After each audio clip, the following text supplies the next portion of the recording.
ஸ்ரீ குருபியோ நமக. திருமூலர் திருமந்திரம் உரையன் 2953 விளக்கம். ஒன்றி நின்று உள்ளே உணர்ந்தேன் பராபரம், ஒன்றி நின்று உள்ளே உணர்ந்தேன் சிவகதி, ஒன்றி நின்று உள்ளே உணர்ந்தேன் உணர்வினை, ஒன்றி நின்றே பல ஊழி கண்டேனே. ஒன்றி நின்று உள்ளே உணர்ந்தேன் பராபரம். இந்த உடலானது மனம், புத்தி, சுவாசம் மற்றும் பரவச நிலை என்னும் இன்ப நிலை போன்றவற்றால் இடைவிடாது உணரப்பட்டு கொண்டே இருக்கிறது.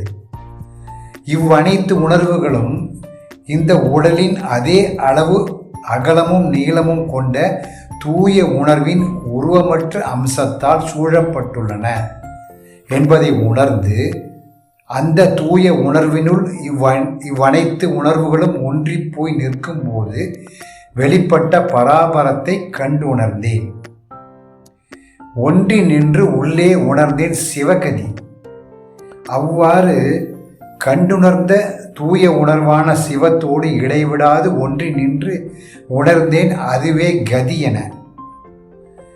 ஒன்றி நின்று உள்ளே உணர்ந்தேன் உணர்வினை. சிவமே கதி என அவ்வாறு ஒன்றி நிற்கும் போது உடல், மனம், புத்தி, சுவாசம் மற்றும் பரவச நிலை போன்றவற்றின் தனித்தனி உணர்வுகள் யாவும் முற்றிலும் மறைந்து போக தூய உணர்வினால் மட்டுமே உணரப்பட்டேன். ஒன்றி நின்றே பல ஊழி கண்டேனே. அவ்வாறு சிவமாகிய தூய உணர்வினால் உணரப்பட்டு சிவமாகியே நின்ற நான் ஊழிகள் பல கடந்து போனாலும் ஊழிநாதனோடு அழியாமல் நின்றேனே என்று தம் அனுபவத்தை திருமூலர் இந்த திருமந்திர உரையின் மூலம் நமக்கு வெளிப்படுத்தி உள்ளார்.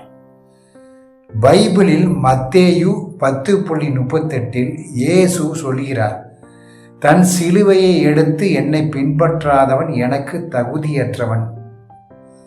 ஒவ்வொரு மனுஷ ரூபத்திலும் அதே அளவு அகலமும் நீளமும் கொண்ட உருவமற்ற தூய உணர்வின் அம்சமே சிலுவையாகும்.